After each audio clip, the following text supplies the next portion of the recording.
Erik, 10. Hag only has a few more days on the training pitches at Carrington before Manchester United return to action. The Red Devils will lock horns with Southampton at St Mary's on Saturday afternoon, as both sides hope to return to winning ways. United head into the clash following a disappointing 3-0 defeat to Liverpool at Anfield. Meanwhile, the Saints remains pointless after losing each of their opening 3 Premier League games. While the odds are stacked heavily in Ten Hag's favour this weekend, the club are under pressure to perform after reporting an eye-watering net loss. Ultimately, there's just as much work to be done off the pitch as there is on it. So with that being said, the Manchester Evening News have rounded up the latest Manchester United news and transfer gossip. Xabi Alonso has insisted that Jonathan Tah remains an important player for Bayer Leverkusen. The 28-year-old defender was heavily linked with an exit from the Bundesliga champions in the summer, with his contract set to expire at the end of the season. Of course, in the first few weeks, there was a situation we didn't want, but it can happen in football, said the Spaniard as quoted by the Metro. That's why I decided not to let him start against Stuttgart, but this week he trained well again, fully focused.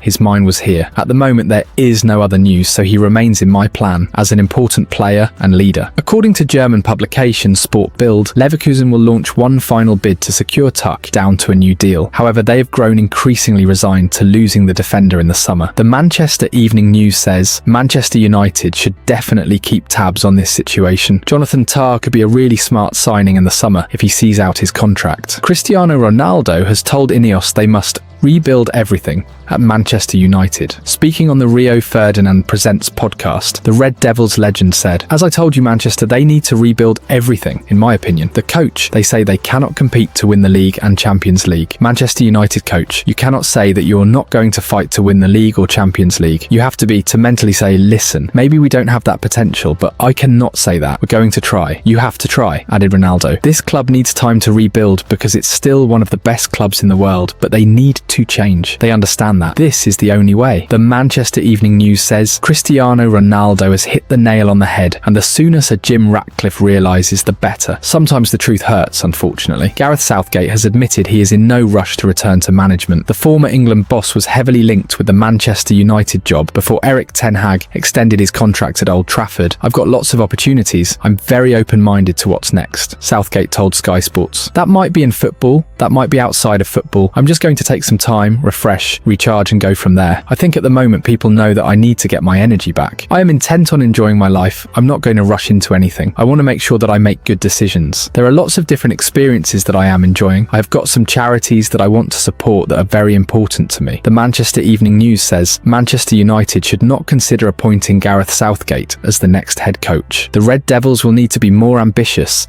if they truly want to break into the top 4, let alone become title contenders again. It surprised United fans. Again, Manchester United had the highest aggregate attendance in domestic league football of all European clubs during the 2023-24 season. Although United finished 8th in the Premier League and recorded a minus goal difference, they were steadfastly backed by supporters, and Old Trafford was full each week. UEFA are set to publish a report that includes attendance figures on Thursday, and it has found that United recorded a league home attendance of 1,397,148, which is the highest of all the European teams at home. Borussia Dortmund had the highest average attendance in home league matches, with 81,305 per Bundesliga match, but they play 2 fewer league matches than English sides. In all competitions, Dortmund had the highest total attendance of 1,951,745. They reached the Champions League final, while AC Milan ranked second, 1,860,964, and United came third, 1,834,291. United crashed out of the Champions League before the knockout rounds and finished bottom of their group last season, which meant they didn't drop into the Europa League. The timing of UEFA's report comes as United are looking to submit plans for a new 100,000 capacity stadium by the end of the year. Old Trafford is consistently sold out on match days, and moving to a bigger capacity stadium will provide more fans with the opportunity to attend. The findings of the report prove there is an appetite for increased capacity, and building a 100,000 seater would see United play their football at the second biggest club ground in Europe. Real Madrid have recently refurbished the Bernabeu, which is an 85,000 capacity stadium, and Barcelona have commenced work to increase Camp Nou's capacity to 105,000. Sir Jim Ratcliffe declared in February that his preference was to rebuild Old Trafford. In March, the club announced an Old Trafford task force had been created,